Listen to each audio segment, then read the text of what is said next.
상승한 흐름을 살펴볼 수 있죠. 전환선, 기준선 어떻게 넣으냐 그거 알려드릴게요. 전환선과 기준선을 활용한 매매를 배우기 위해서 싹 지우고 이렇게만 놓을 거예요. 일목균형표에 전환선과 기준선이 있는데 얘네가 어떻게 이루어져 있는지 그거부터 아셔야 되거든요. 그거부터. 자, 먼저 어떻게 구성되어 있는지 그거부터 볼게요. 자, 전환선은 9일간의 최고값 더하기 최저값 나누기 2로 구성되어 있고요. 기준선은 26일간의 최고값 더하기 최저값 나누기 2로 구성이 되어 있어요. 얘네랑 이평선과 무슨 차이가 있냐면 이평선은 1일부터 5일치까지 다 더하고 평균치를 내서 점을 찍어요. 6일째가 되면 이틀부터 6일까지 다 더하고 평균치를 내서 또 점을 찍어요. 7일차가 됐을 때는 3일부터 7일까지 다 더하고 점을 찍어요. 8일차가 됐을 때는 4일부터 8일까지 다 더하고 점을 찍어요. 그리고 이렇게 선을 연결하는 게 5일이평선이에요. 이게 5일이평이고 전환선은 뭐냐면요. 전환선은 만약에 1일부터 9일까지 최저값이 10,000원이었고 그리고 최고값이 13,000원이다 칠게요. 13,000원. 근데 10일이 됐는데도 13,000원 넘는 게 없고 10,000원을 넘는 게 없어요. 그러면 요 전환선은 그대로 그냥 옆으로 가져요. 12일이 돼도 이 최고값과 최저값을 넘는 게 없잖아요. 그러면 이거는 변화가 없어요. 13일이 돼도 마찬가지예요. 최고값과 최저값을 넘는 게 있어야 변화치가 생기고 그걸 넘는 게 없으면 얘네는 변화가 없습니다. 그러니까 이평선과 얘네는 이런 차이가 있는 거예요. 기준선도 마찬가지죠. 26일간의 최고값과 최저값을 더하고 나누기 2죠. 그러니까 9일보다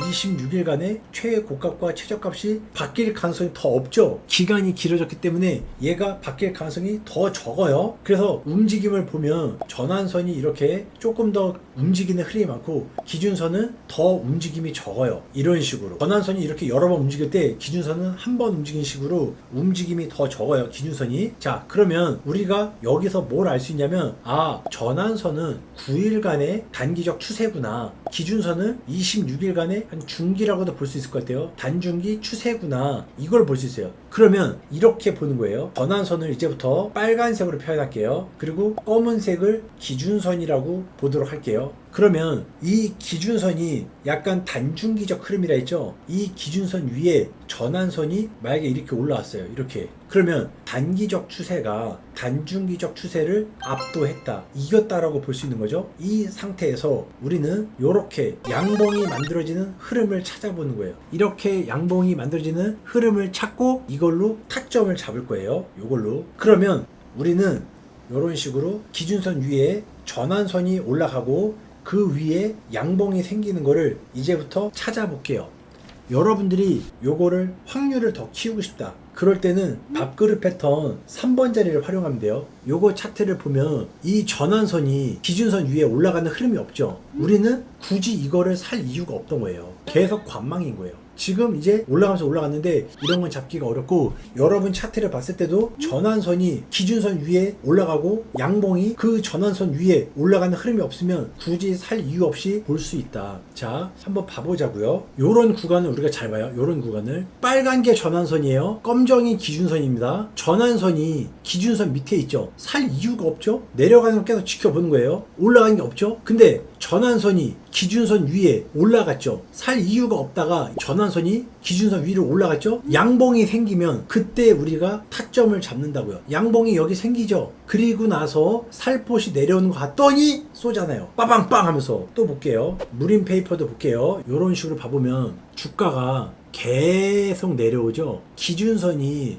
전환선 위에 올라갔죠. 요 구간을 볼게요. 요 구간을. 전환선이 기준선 위에 올라갔죠. 근데 이 차트는 타점이 없어요. 왜? 전환선이 기준선 위에 올라가고 양봉이 그 위에 올라가줘야 된다고요. 근데 얘는 딱히 못 올라간 것 같죠? 그러면 다 음봉 덩어리죠. 얘는 전환선이 기준선 위에 올라가기 전이었죠? 타점이 아니죠. 이것도 전환선이 기준선 위로 올라가기 전이었기 때문에 양봉이 있어도 이건 타점이 아닌 거예요. 마찬가지로 올라갔는데 얘를 넘는 흐름이 없죠. 타점이 없어요. 뚫는 것 같았지만 못 들었죠. 항상 우리가 종가까지 보고 결정하는 것 때문에 이렇게 타는 게 없다 보니까 그냥 내려가는 거를 내비두는 거예요. 이것도 못 올라간 거죠. 쭉 가는 거예요. 쭉. 자, 일단 전환선이 기준선 위에 올라탄 걸 볼 수 있죠. 일단 올라탔다면 우리는 양봉만 나오면 돼. 지금 애들이 명확하게 올라타는 흐름이 없어요. 이제 올라탔죠. 이럴 때 타점 잡고 보는 거예요. 여기 하단을 손절 라인 잡아도 돼요. 요런데 큰 변곡이 있었고 상승을 암시하는 캔들 패턴이 있었죠. 가볼게요. 어떻게 되는지. 일시적으로 빠지죠. 일단 한번 손절 난 거예요. 다시 한번 봐볼게요. 자, 여기서부터는 다시 한번 전환선이 기준선 위에 있고요. 양봉이 등장했다 볼 수 있죠. 그러면 이제는 여기 하단을 손절 라인 잡고 볼 수 있는 거예요. 요런 데를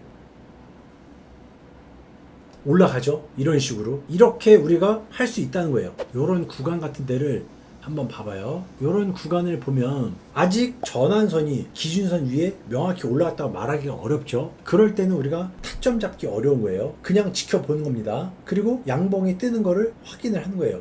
양봉이 너무 지금 약간 약했죠. 자, 패스하고 요거는 지금 양봉이 기준선 위에 올라타는 흐름 같아요. 타점 잡을 수 있겠죠. 스치면 가다가 뜨네. 올라가죠. 이런 식으로 볼 수가 있다. 요런 데도 마찬가지예요. 전환선이 빨간 게 기준선 위에 올라타는 흐름이 없어요. 올라탔어도 여기 위에 양봉이 없죠. 그냥 지켜보는 거예요. 여기 구간은 약간 애매하죠. 요것도 지금 명확하게 빨간 거 위에 올라간 게 없어요. 요런데 명확하게 올라가는 흐름 나오죠. 요런 것들 명확하게 올라가는 흐름 나오면 한번 사볼 수 있겠죠. 와, 순저가가 크겠어요. 분할 매수로 접근한 게 맞겠죠. 이런 것들은 분할 매수로 접근했더니 이렇게 올라가는 흐름을 만들어낼 수 있다는 거죠. 동원수산 요런 것도 봐봐요. 얘가 진짜 올라갈 때 전환선이 기준선 위에 있죠. 단기 추세가 중단기 추세를 이겼죠. 이 상황에서 양봉이 명확하게 있어야 돼. 이렇게 꼬리가 길면 이런 건 대부분 페이크예요. 명확한 양봉이 등장을 했죠. 전환선이 기준선 위에 있고 명확한 양봉이 등장했다. 타점 잡을 수 있겠죠. 그리고 나서 얘는 이렇게 올라갔던 흐름을 만들었죠. 실제로 수익이 잘 나온 종목입니다. 이런 식으로 전환선과 기준선을 활용해서